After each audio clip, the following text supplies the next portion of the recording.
Iran has issued a stark warning to President Trump. The Iranian parliament has said that Tehran will retaliate against US and Israeli bases if the US administration follows through with military strikes as unrest against the Islamic regime continues.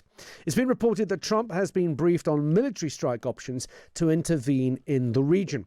He has warned that Tehran was to attack protesters. Trump will defend them. So Iran's in big trouble. We're watching the situation very carefully. I've made the statement very strongly that if they start killing people like they have in the past, we will get involved. We'll be hitting them very hard where it hurts. And that doesn't mean boots on the ground, but it means hitting them very, very hard. I just hope the protesters in Iran are going to be safe, because that's a very dangerous place right now. And again, I tell the Iranian leaders, you better not start shooting, because we'll start shooting too. Now, on Saturday, the president posted on his Truth Social platform, Iran is looking at freedom, perhaps like never before. The USA stands ready to help. Well, let's welcome to the show Sir Simon Mayall, former Middle East advisor and author of The House of War. Sir Simon, thank you for joining us. Good afternoon. Hi, Alex. Good afternoon. What do you expect from the next few days, particularly if the protests continue and the violence continues? Yeah. It's a real tipping point at the moment, Alex. The last time there were these level of demonstrations, actually lower, in 2019, there were about 500, 600 people killed, about 25,000 people rounded up, arrested, detained, many executed afterwards. These are significantly larger. They're more widespread. I think the coalition is wider. The Bazaris, the peasants, or certainly the people from the countryside, clearly the very obvious ones are also youngsters, women among them.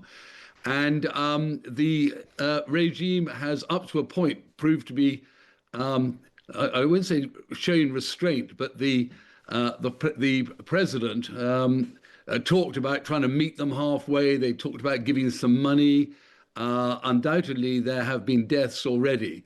But the leadership is in a so much more brittle position than it was even in 2019 because of the economy, because of the strikes on their nuclear program, because of the water problems they've got there, that I think we can just hope that perhaps this is the time that this regime will be toppled in one form or another. I don't know what the transition would be, and there'll be other problems if it comes from that. But there are real reasons for hope, because the Islamic revolutionary republic has been an absolute parasite in the region, across the region, since it was formed 47 years ago.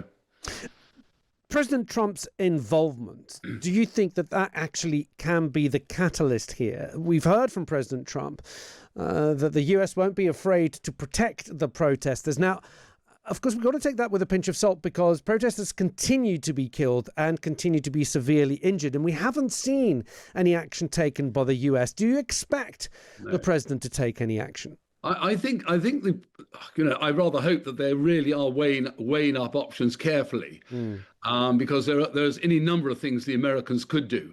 When they responded to the Iranian attacks on Israel, of course, it was very, I use the term surgical, on the Natanz and Fordow nuclear plants. This would be a direct targeting, of course, of probably the leadership of the IRGC, possibly the leadership, even the leadership of the Supreme Leader himself. And one would just have to be very aware of those consequences. It wouldn't surprise me at all, and I have no inside information, if Mossad and the CIA are already conducting a very sophisticated campaign within Iran, targeting the leadership through their mobile phones, through their through the internet, either encouraging them to leave the country, possibly offering large sums of money for people who will go, or certainly threatening them that if they do unleash the IRGC and the Basij on the protesters, they will be hunted down. We've seen how effective that has been in pursuing the architects of the nuclear fireworks. Now, Tehran has warned that it will retaliate if it's attacked by the US. They've said that they would attack US bases and Israel. Would you Would you expect that to be the case? Would you expect them to even attack first, take the initiative? Or at the moment, do you think they're far too weak in dealing with those protests that attacking US bases is the last thing on their mind? Well, Alex, just remember what happened with the wave of drone strikes on Israel, and then the wave of ballistic missile strikes on Israel before. It proved really what a rather toothless monster the Iranians are. They're bloody good at beating up people. They've been extremely effective in catalyzing and supporting the militias around the region, the proxies in Iraq, the Assad regime, clearly Hezbollah and Hamas. They did attack Al Udeid in Qatar. The Americans certainly wouldn't do it without the Israelis, the Americans themselves, and maybe other allies being prepared to defend against Iranian retaliation. But were they to retaliate, then they'd give the Americans almost carte blanche to go for them. So we're at a very interesting time, and in some ways there's a feeling that this is now inevitable, and in some ways the Americans will be saying we might as well pile in behind this now. We might as well affect a change, whatever that change is. And I know there are all sorts of models of how Iran could develop, including one from Reza Pahlavi, but that's just one of a number of ideas that how a transition might take place. He's, of course, the exiled son of the Shah. You mentioned it in the beginning, Sir Simon, the role that Iran plays in the region, and it's been, I think you used the word, the parasite in the region.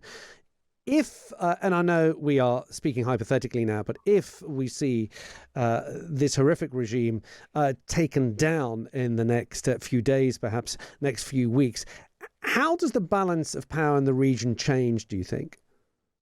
Well, it changes dramatically. I think it has been such an ideological fight. I mean, it is interesting that, and that's where the sort of Reza Pahlavi thing is. Iran has always been an imperial power. The Khameneis, the Sassanians, the Safavids, the Qajars, the Pahlavis, of course, until the overthrow in 1979. And in many ways, it was a very respectable, responsible, regional player. It was a major player. Very close links with Israel at a certain stage. Clearly, as Muslims, albeit Shia, close links with the Muslim world.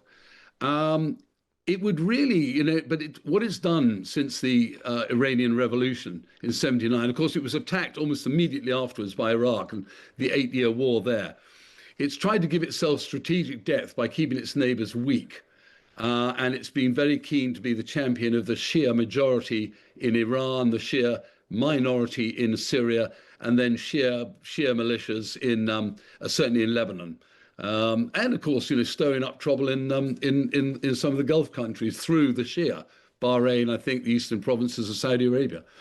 To have Iran, a rich, prosperous, I won't say democratic, they'll find their own way through, but a rich and prosperous, responsible Iran in the region would be huge benefit to everybody in terms of the capacity to redirect so much energy and resources to basically the betterment of people's advice. It would pull the rug out completely from underneath Hezbollah in Lebanon. It would absolutely emasculate, I think, Hamas, who have been very heavily supported, even though Hamas is a Sunni Arab organization. Of course, the Iranians are Shia Persians. So there's an awful lot of water to go under the bridge, and many a false dawn, etc. But undoubtedly, the reabsorption of Iran into the international community of nations under relieving it of its revolutionary Islamic burden that it's labored under for 47 years. It's a remarkable country in its own way, remarkable people, and it deserves so much better than it's had for the last 47 years.